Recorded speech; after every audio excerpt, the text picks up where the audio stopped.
This is the weekend edition of iFIBER 1 News, where we present some of the top stories from this week and your weekend weather forecast. I'm Bethany Jenks. Stay tuned for the weekend edition of iFIBER 1 News. From the iFIBER 1 HD studio here in the heart of the Columbia Basin, this is iFIBER 1 News. Your #1 source for local news, sports headlines, and our very own Weather Center forecast covering the entire Columbia Basin. This is iFIBER 1 News, and it starts now.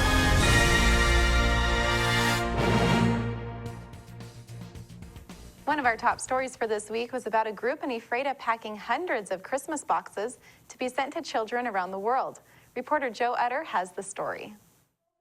Tuesday night was filled with holiday cheer in Ephrata as a group of kids and parents packed hundreds of Christmas shoeboxes to be sent across the world. The Basin Youth Bells and a few dozen more people met Tuesday night to stuff shoeboxes as part of Operation Christmas Child. Each box contains toys, school supplies, hygiene items, clothes, and other surprises. Last year, the group packed 422 shoeboxes, which were then sent to children in need in at least 5 different countries. Darla Grubb, director of the Basin Youth Bells, explains Operation Christmas Child. Okay. Operation Christmas Child is an offshoot of Samaritan's Purse that's headed by Franklin Graham. What it is we pack millions of shoeboxes to send to children over in 100 countries. And sending them love, sending them somebody cares about you, they're, sending you hope. And in the shoebox has many, many different gifts, from schools to hygiene stuff to toys to candy to fishing kits, sewing kits, a stuffed animal. It's to send love to these kids. Grubb said their goal this year was to pack at least 500 shoeboxes.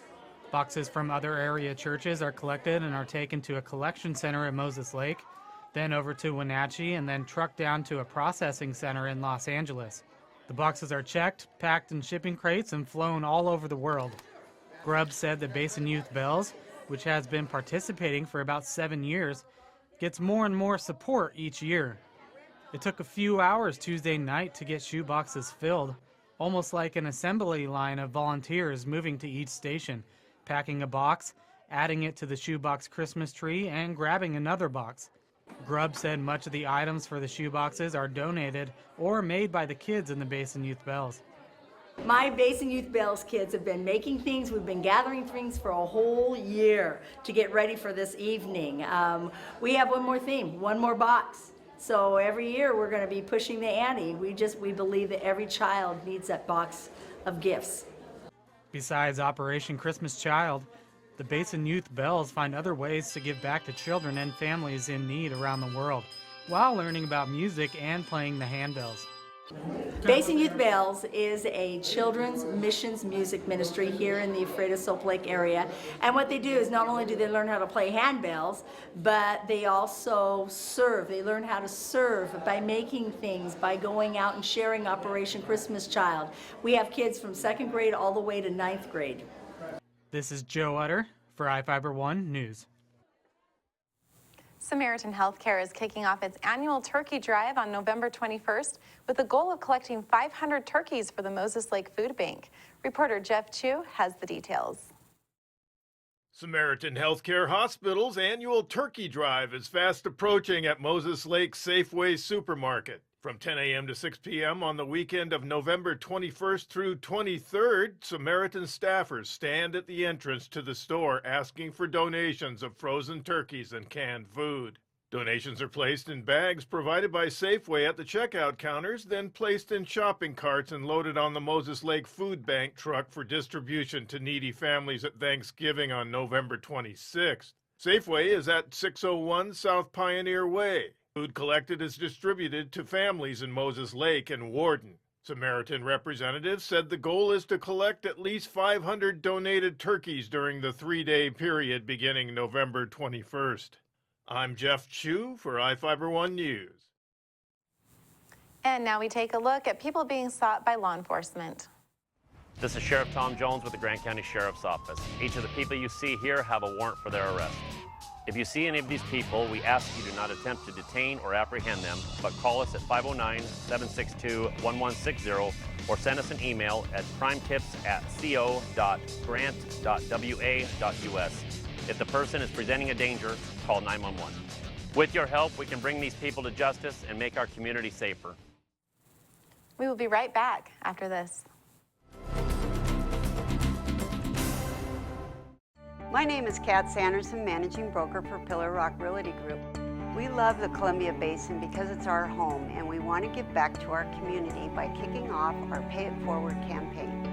If you buy or list with us, we will donate 1% of our total proceeds to a local charity of your choice and in your name. Call us today at 754-4444 or visit pillarrockrealty.com because we are your local real estate experts.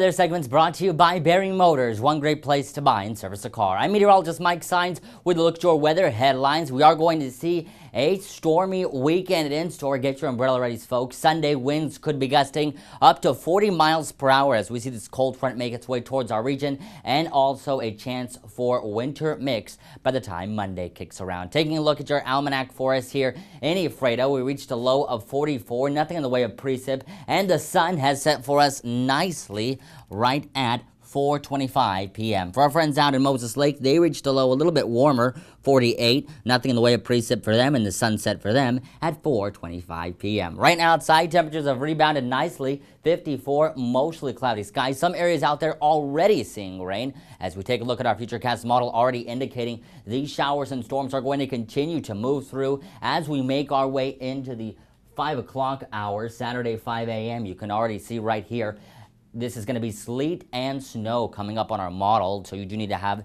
caution when you're driving. Make sure to put plenty of distance between the car that's going to be in front of you if you're going to be driving out this weekend. And then as we make our way into Saturday at 11 a.m., you can see just north of Ephrata, this snow and winter precip is already making its way towards the region. Be careful out there when you're driving, folks, because you do not want to get into accidents. Also, the main risks are going to be possible mudslides as well. Rain is going to continue to be consistent. As we can take a look at our Futurecast model, rainfall totals, this is going all the way up until Monday, right around 11:30 a.m. Long Beach, y'all could see up to 3¼ inches of rain, and that doesn't include what could be snow. So just definitely do keep that in mind as you continue throughout your weekend. Have your umbrella ready, folks. You're going to need it. Seattle could see close to 3 inches of rain. By the time this rain event is all said and done, we could see accumulations of rain plus 10 inches in areas north of Washington, because we are going to see another round of rain come through. Taking a look at your sky conditions for tomorrow, right around 1, scattered showers and storms already being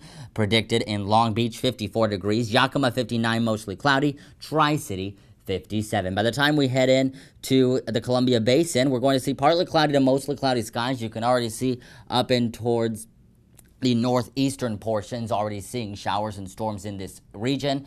7-day extended outlook as we take it for you here, our extended. We're going to see rain chances through the weekend. Saturday, 40% chance of rain, tapering off into 20. Snow flurries possible Monday. And Monday, look at the low, recording 28 degrees. By the time we head into Tuesday, rain chances taper off at 20%. Have your umbrella ready, folks. Sports next.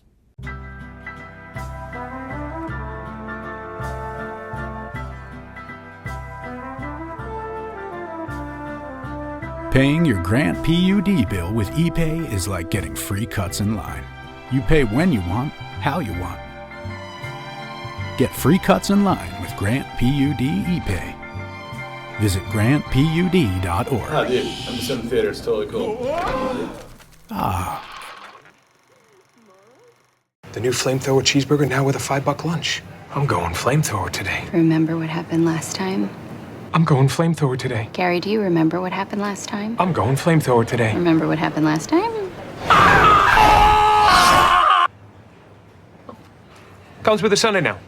I can handle it. You know your body, Gary. Go Flamethrower. Now the DQ $5 lunch comes with the new jalapeno bacon flamethrower cheeseburger, plus fries, drink, and a sundae. This is fan food, not fast food.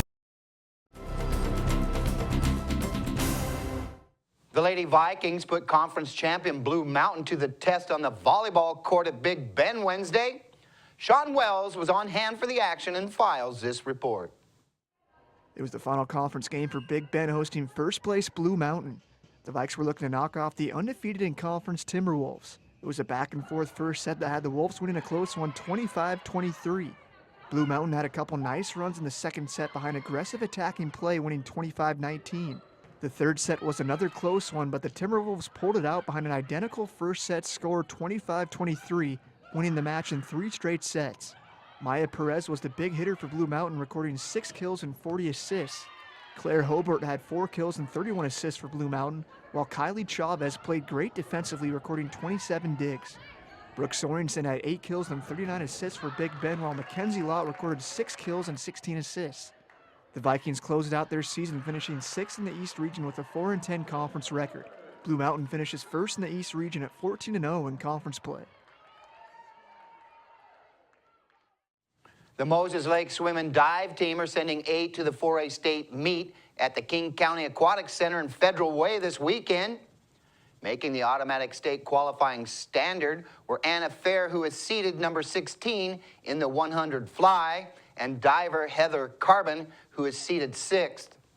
Also making the trip west is the 200 freestyle relay team of Cora Dana, Megan Washburn, Cheyenne Speed, and Fair. The group placed 3rd at the district meet last week. Nicole Eslick, Lacey Johnson, and Addie Fair slide along as alternates. Prelims take place Friday. Finals are set for Saturday from 7 to 10 p.m. Well, there are a few opening round state football games going on in and around the basin this weekend. Here's what's on tap. On Friday night, it's Warden hosting Northwest Christian. Almira Cooley Heartline takes on Selkirk in 8-man action in Cooley City. The number 1 ranked Royal Knights are hosting 4-6 Charles Wright Academy out of Tacoma. All 3 games kick off at 7 p.m. On Saturday afternoon, it's the Moses Lake Chiefs hosting Bellarmine Prep at 2 o'clock. iFIBER Communications will be broadcasting the game live from Lions Field. The Wharton Cougars soccer team hosts Okanagan in first-round state action Saturday at 1 p.m. And the Cougar volleyball team takes on Onalaska in first-round action at 8 a.m. in the Sundome in Yakima. Well, have a great weekend. We'll be back after this short break. You don't have to drive to Seattle for exceptional cancer care. Confluence Health's cancer program delivers world-class care close to home. We have a highly experienced oncology team in a state-of-the-art facility, and we're a member of the Seattle Cancer Care Alliance, which gives our patients access to world-renowned therapies developed at Fred Hutchinson, the University of Washington Medicine, and Seattle Children's. Together with the SCCA, we're delivering world-class cancer care close to home.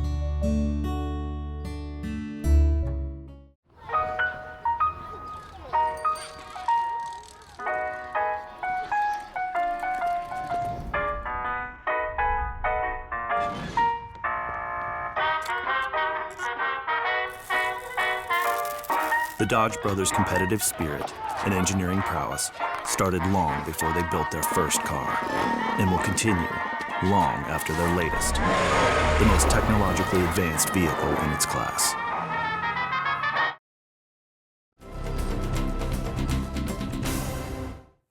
Our next story is about how employees at Lakeside Disposal in Moses Lake are preparing Christmas presents for children in need.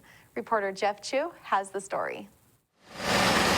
It's a tradition based in the fond childhood memory of waking up to find your first bicycle on Christmas Day. Mike Doyle and the staff at Lakeside Disposal and Recycling in Moses Lake hope that every child gets a bike for Christmas. Lakeside is a subsidiary company of Waste Connections, a national waste disposal operation. Waste Connections Bike Build is a Christmas promise that every child should have a bike on Christmas morning. Nothing better than the feeling of waking up, going downstairs, a brand new bike, going riding with all your friends. So what we want to do, to help out the community is build as many bikes as we can. As many children the less fortunate children can have that feeling and, that's that happiness for that morning.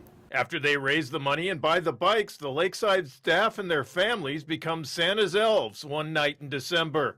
They assemble the bikes in their maintenance shop near Lakeside's offices and recycling site at 2000 West Broadway Avenue. The bikes are delivered to families of needy children for Christmas Day. It's a Christmas promise.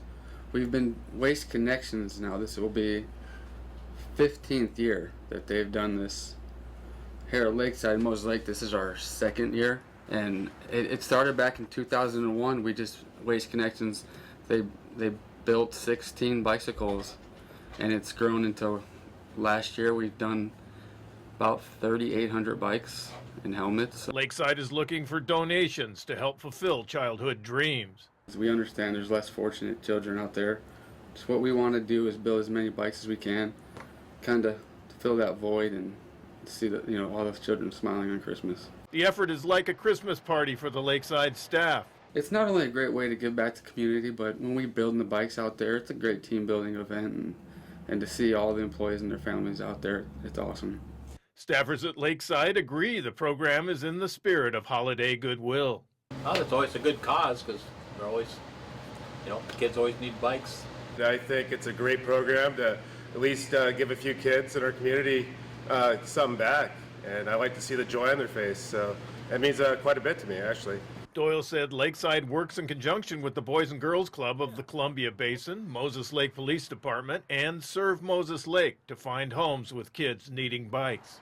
Doyle can be contacted at Lakeside at 509-765-4263. If you or a family that has a child in need for a bicycle, definitely give me a call. And don't wait, don't hesitate, give me a call. One extra smile for Christmas, that's what we're here for. I'm Jeff Chu for iFIBER 1 News. We'll be right back.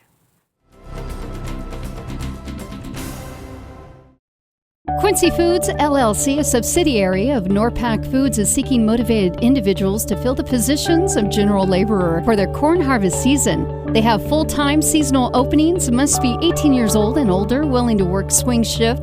Great people to work for in a challenging food processing environment. Apply at 222 Columbia Way in Quincy between 8 and 5 p.m. Monday through Friday, or online through WorkSource. Quincy Foods is an equal opportunity employer.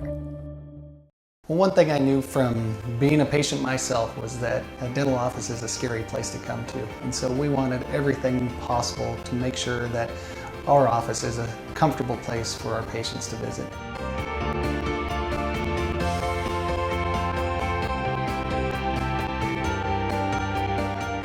The patients that I have, my clients, have made me a part of this community, and we want to give back in every way possible.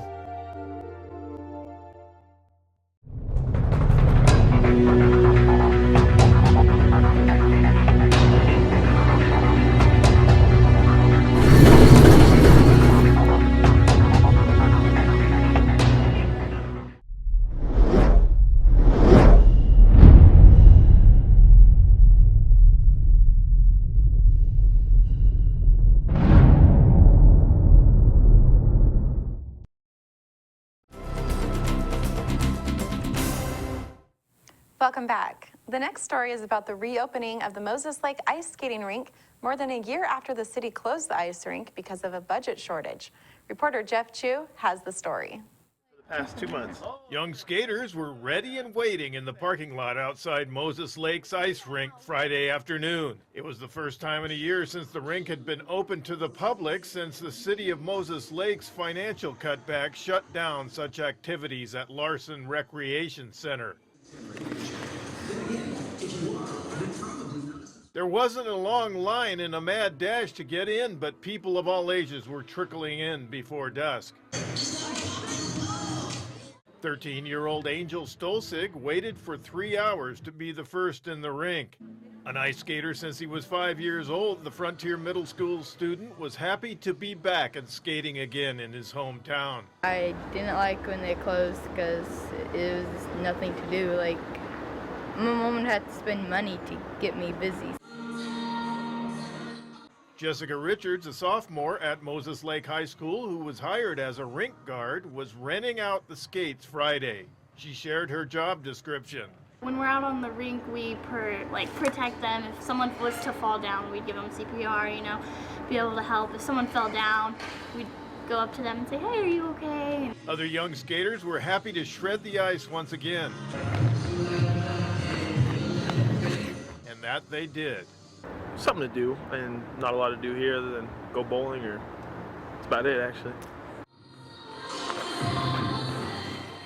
Better than sitting at home. I probably go every day. I miss being on the ice. Gives you something to do, a place to hang out with your friends and meet people.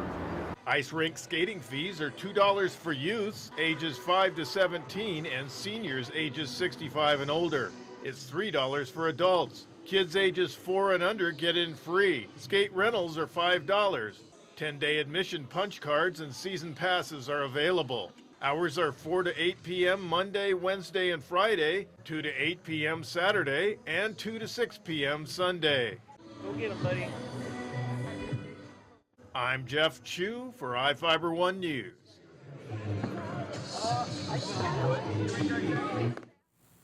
Rounding out this week's news coverage is a story about the annual Veterans Day Parade in Ephrata to honor local heroes. Reporter Jeff Chu is there and has the story. Winds were whipping the American flags placed at Ephrata Cemetery and up and down Basin Street in Ephrata, but the 18th annual Veterans Day Parade went off without a hitch. The Wednesday event was hosted by American Legion Arts Semro Post 28 and American Legion Auxiliary Unit 28 in Ephrata. Post 28 Adjutant Mike Montani said he was happy with the turnout for the parade and the luncheon the American Legion sponsored at the post in Ephrata. We had a great turnout this year for the parade. We had more people. We had a lot more younger people. Young people. At the luncheon, Montani's wife, Jane, who serves with Unit 28, urged that prisoners of war not be forgotten. A small table was set at the luncheon to remember them. The American flag reminds us that many of them may never return and have already paid the supreme sacrifice to ensure our freedoms. Members of all military branches were joined by members of the Civil Air Patrol and kids from as far away as Othello. The event started on C Street at the Grant County Courthouse and ran to 2nd Avenue Southwest to Basin Street and west to the World Wars Memorial at the Ephrata Recreation Center. A rifle salute was fired at 11 a.m. in memory of the armistice ending World War I. The parade continued back to the courthouse where a second rifle salute was fired in front of the Vietnam Memorial.